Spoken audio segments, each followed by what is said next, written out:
மாட்டான். சுதந்திரத்துக்கு பிறகு மனசு வேதனையா இருக்கு. சுதந்திரத்துக்கு பிறகு பல ஊழலிகள், பல கம்மாய்கள் இன்னைக்கு வரைபடத்தில் இல்லைங்க, கணக்கில் இல்லை. நான் இங்க இருக்கக்கூடிய பெரியவர்கள், தாய்மார்கள், குறுங்கலையில் இருக்கக்கூடிய முருகன் கோயிலுக்கு போயிருப்பிய பெரும்போடி போகாத மக்கள் இருக்க மாட்டீங்க.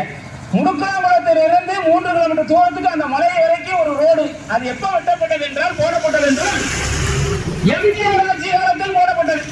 எம்ஜிஆர் ஆட்சி காலத்தில். அதுக்கு பிறகு எத்தனை பேர் ஆட்சியில் இருந்திருக்கோம், ஆண்டுகள் என்ன கடந்திருக்குங்கிற விஷயம் உங்களுக்கு எல்லாம் தெரியும்.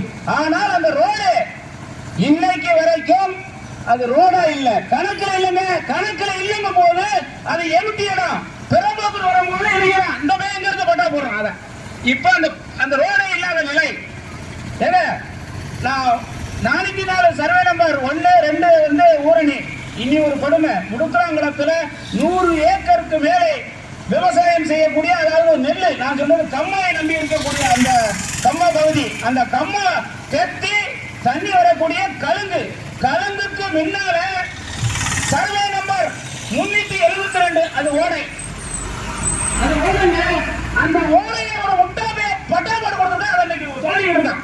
அதுல கிணறு வெட்டுறாங்க, கிணறு வெட்டுறோம். அப்ப நான் ஒரு 5-6 தினங்களுக்கு முன்னால மறியல் பண்றேன் பாருங்க. கொப்பம்பட்டியினுடைய ஆய்வாளர் உடனே வாராரு, உங்க மேல கேஸ், இந்த மாதிரி அந்த இடத்தை அபகரிச்ச நபர் வந்து கேஸ் கொடுத்திருக்காரு, நீங்க ஸ்டேஷனுக்கு வரணுங்காரு.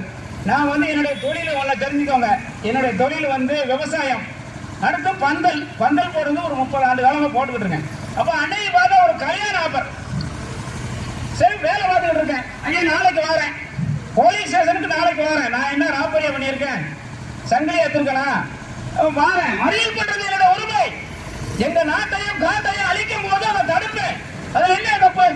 அப்ப என் மேல ஒரு போய் கேச கொடுக்காது, நான் இன்னைக்கு வர முடியாதுங்க. அப்ப அந்த உதவி ஆய்வாளர் என்கிட்ட போன்ல பேசுறாரு, ரொம்ப வேகமா பேசுறாரு. என்ன செத்தோட வந்து எழுதி கொடுத்துட்டு போறதுல என்ன இருக்கு? எங்க நான் வந்து பந்த போட்டுக்கிட்டு இருக்கேன், உங்களுக்காக கல்யாணத்தை அந்த பங்கன் வீட்டுக்கார 2 நாள் தள்ளி வைங்கன்னா கேட்பாரா? என்ன இப்ப நீங்க வாட்டில பேசுறீங்க, என்னால இன்னைக்கு வர முடியாதுன்னு சொல்றேன். அப்ப அவர் ரொம்ப அழுத்தமா பேசும்போது, இந்த பாருங்க, நான் வந்து ஒரு பொது சேவை செய்யக்கூடியவன், என்னை அடிக்கடி காவல் நிலையத்துக்கு அழைப்பதெல்லாம் நல்லதில்லை. அப்படி என்னை அழைக்க வேண்டும் என்றால் முறைப்படி சம்மன் போடுங்கள், நான் வந்து ஆஜராகிறேன்னு சொன்னேன். அவ்வளவுதான். சம்மன் 15 நிமிஷத்துக்குள்ள வேலை வந்துச்சு.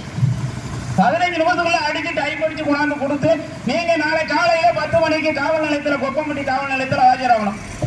ரைட்டு. அதுக்கு பிறகு எங்களுடைய மாநிலத்தினுடைய தலைமைக்கெல்லாம் தெரியப்படுத்தி காலையில போனோம். அப்ப அந்த ஆய்வாளர் கேட்டாரு, உங்ககிட்ட அந்த நிலம் சம்பந்தமான என்ன ஆவணங்கள் இருக்கு? எப்படி கேட்காங்கன்னு பாருங்க.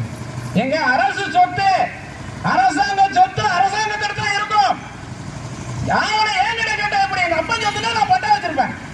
அரசு சொத்துங்க, அதை என்கிட்ட ஆவணம் கேட்டாரு.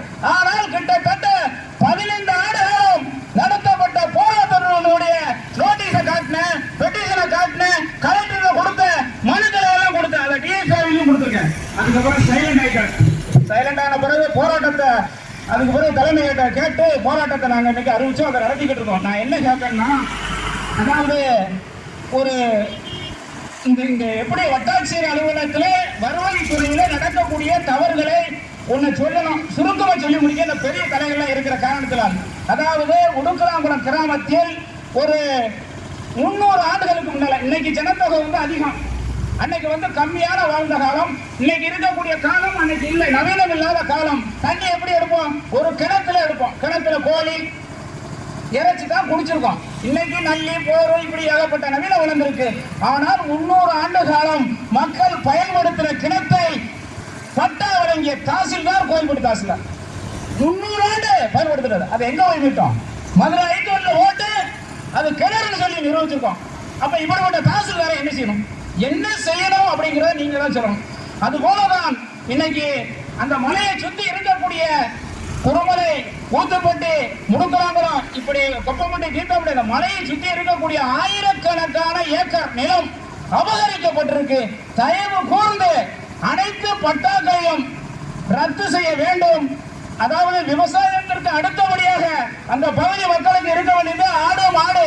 ஏன்னா ஆடு மாடு உள்ள போக முடியாத நிலை, மிகப்பெரிய ஒரு கஷ்டத்தை அந்த மக்கள் அனுபவிச்சுக்கிட்டு இருக்காங்க.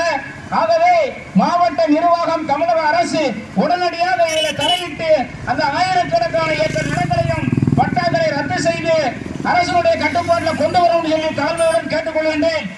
எங்களுடைய போராட்டம் ஏதோ இதோட முடிஞ்சிரும் அப்படின்னு நினைக்க வேண்டாம். தமிழகம் எங்கும் போராட்டத்தை விரிவுபடுத்துவோம். ரெக்கார்டுகளை இப்ப நாங்க தேட ஆரம்பிச்சிருக்கோம். எல்லா ரெக்கார்டும் எடுத்துட்டு இருக்கேங்க. சும்மா விடமாட்டேன். சும்மா விடுறதுக்கு வாய்ப்பே கிடையாது. குற்றம் செய்தவர்கள் தண்டிக்கப்படும் வரை என்னுடைய போராட்டம், இந்த சங்கத்தினுடைய போராட்டம் தொடரும் என்று சொல்லி வாய்ப்புக்கு நன்றி. விடைபெறுகிறேன். நன்றி, வணக்கம்.